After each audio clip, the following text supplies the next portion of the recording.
All right, what's up guys? We have a chest and back and shoulders day on the menu today that I want to run you guys through. We're at a new gym. Josh and I have, since the last video you saw, moved across the country almost all the way, which is, yeah, a big change. We're still kind of getting settled, but we have a pretty good setup right now. It's temporary, but I think the beginning of a new chapter. But we're gonna be training at the Den Fitness in Edmonton, Alberta. Sick fucking gym. They have an unreal selection of machines. It's gonna be good for my training, but also just for kind of spicing things up from your guys' perspective as well. They have a chest machine that I fucking love, and I'm gonna be showing you guys a new back exercise that I'm now doing. It's not gonna be new for some of you, but it's not new to me, but it's new like this is the first time that I've kind of actually started using it in my training because my back's a strong point, so I don't usually focus too much on my back training, but fucking unreal movement. Since I started doing it, I absolutely fucking love it, and I'm really excited to show you guys. So, little transparent labs action today, as you guys know. Click the link in the description and or use code Evan to get some fucking unreal supplements at a discount. I don't have to go through that whole spiel today, but we're gonna be doing stim-free pump. We're gonna be doing a scoop of bulk. I don't need to have this and this, but I can, so I'm gonna. And then I'm gonna be stacking that with the dopamine, which is a stim-free, kind of like focused nootropic supplement that I've been really liking for work and for training. And because it's stim-free, I can take that with this, which is caffeine in it, so.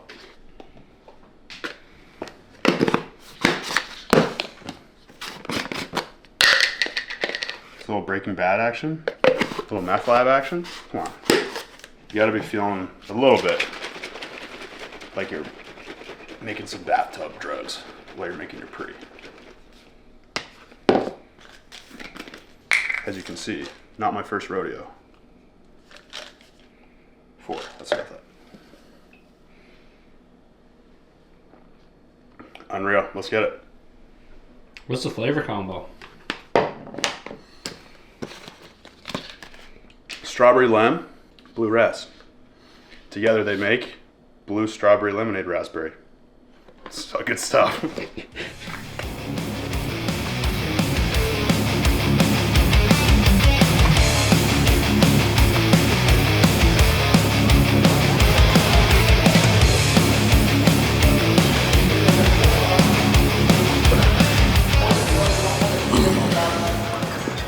You got 2 shakers. I do.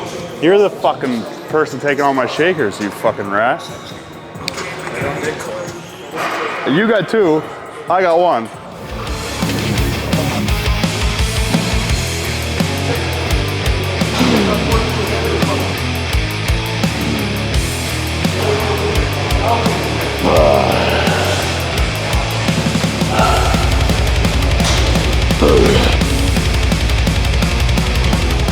All right, so this is a really common cable machine that a lot of gyms have, but it can be kind of confusing when you come up to it to try and figure out how you're gonna set it up for something like a Y raise. Instead of just siding, kind of thinking about like the height and the width of the cables, just think about where they are in relation to your body.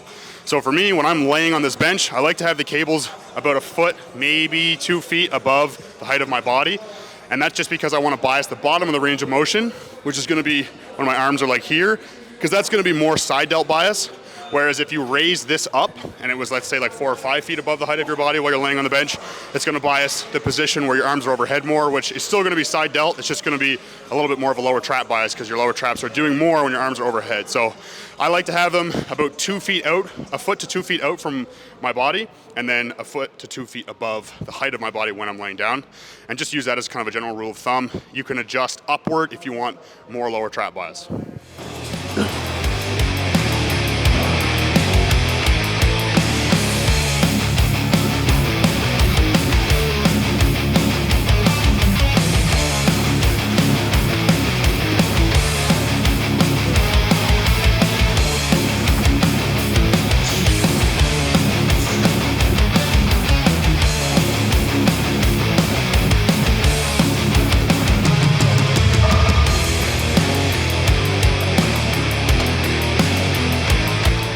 Man, the dumbbells here are so nice to use. They're so well balanced, and like, I remember the owners were telling me that they're calibrated perfectly to the weight they're supposed to be. So like at our old gym, the hundreds were probably like 105s, maybe even a little heavier, maybe a little lighter, I don't know.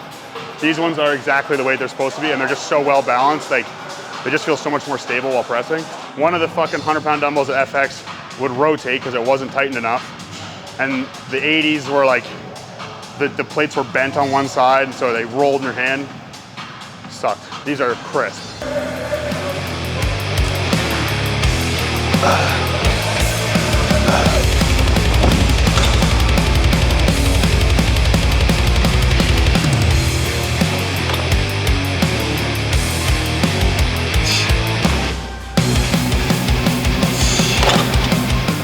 This might be the best incline chest press machine that I've ever used. It just matches my personal leverages so well, and it converges at the perfect amount. The only thing I don't like about it is that, like, you can kind of see when I'm using it that, like, it loses tension for a sec. It's almost like a little shaky, but as far as like the leverages and the angles go, so good. I've used the Prime incline machine press before too, and that one's really good as well, but this one might even be better. And it's just like an old Magnum piece. Yeah, Magnum Fitness Systems. Some of the older machines are like honestly the best. I fucking love this one. And there's a couple other solid incline chest machines here in this gym, but this is sick.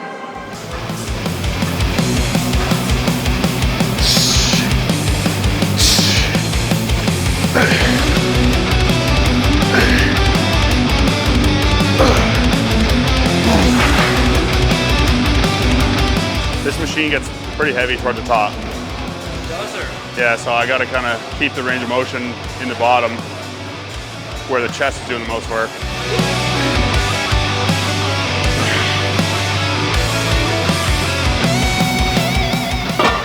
So these are called Kelo shrugs, and this is the back exercise I was talking about at the beginning of the video.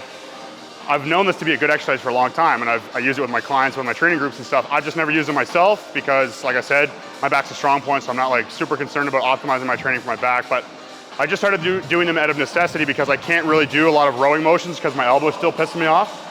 So I started doing these, and I've never lit my upper back up as well as with these. And it makes perfect sense because I'm only allocating motor unit recruitment to the muscles that move my, my shoulder blades, which is my mid and upper back. I don't have to worry about the muscles that pull the arm back. So I'm gonna allocate more motor unit recruitment to those muscles, which means a better training stimulus. And it's gonna take your elbow flexors and the muscles that pull your arm back out of the equation entirely, so you're not gonna be limited by those.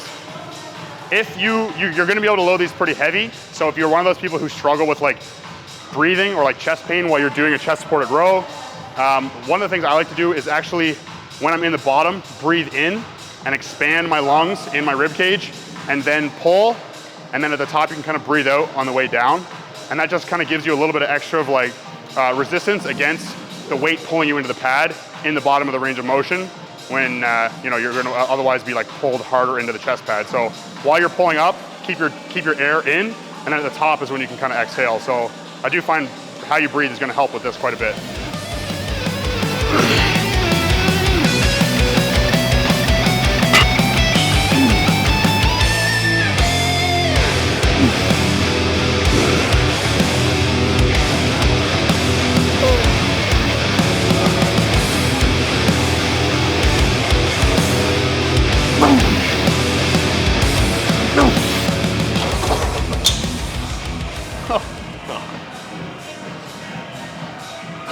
I had to like lever my nuts against this to pull it up.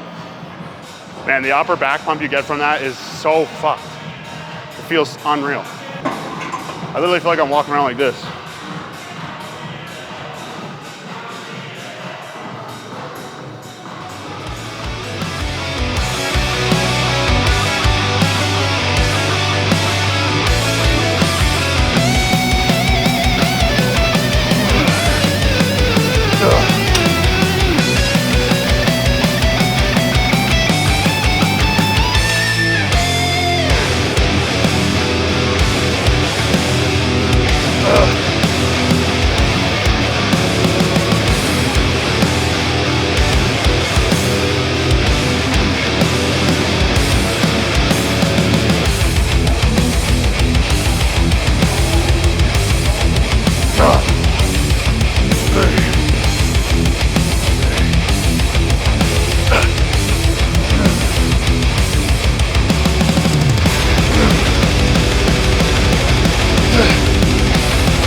So I started with, as far as my back work today, Kelso's, and then I went to a lat and upper back movement, which is the narrow grip or the neutral grip cable row. The neutral grip cable row is a bilateral, meaning 2 arms at one time, shortened position movement, because the hardest part of the movement is when my arms are here, and so that's gonna bias the upper lat. A good rule of thumb when you're programming is, if, where possible, for a better net stimulus on the session, start with short position bilateral movements, and then toward the end of the session, or as the session progresses, use lengthened position single-sided movements or unilateral movements. So that's what I did. I did a set on the cable row, which is, like I said, bilateral, 2 arms at the same time, short position. And now I'm finishing my back work with a more lengthened position movement, which is this more vertical pull. I still have a narrow arm path, so it's still technically biased in the upper lat, but a more lengthened position movement. I'm doing 1 arm at a time. And that's literally just because single-sided movements or unilateral movements are gonna improve motor unit recruitment in the muscle that you're training. And the lengthened position movements are gonna create more fatigue. So you wanna save lengthened position movements for the end of the workout so that you're not doing them at the beginning and creating fatigue that's gonna affect the rest of the session.